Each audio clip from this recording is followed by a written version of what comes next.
Hi guys, আসসালামু আলাইকুম। আমি আছি বর্তমানে 10 তলার উপরে। আর এই জায়গা থেকে একটা ভিডিও শ্যুট করব আজকে দেখবেন আপনারা। বাহ, এই দেখতে পাচ্ছেন কত সুন্দর ভিউজ আর এত পরিমাণ বাতাস। এটা বলার বাহিরে, সেই বাতাস হইতেছে। এই যে হচ্ছে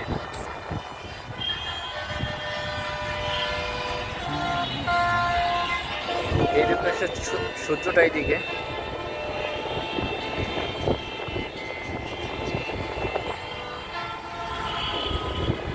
আর এটা হচ্ছে 10 তলার উপরে। আজকে আকাশটা অনেক সুন্দর, ভালো লাগতেছে।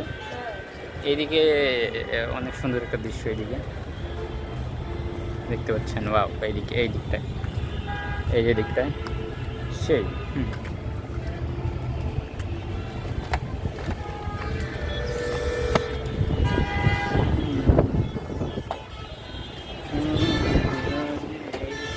এই দিকটায় অনেক সুন্দর একটা দৃশ্য দেখা যাচ্ছে। আর এই দিকটায় অনেক বাতাস আসছে, সেই দিক দিয়ে।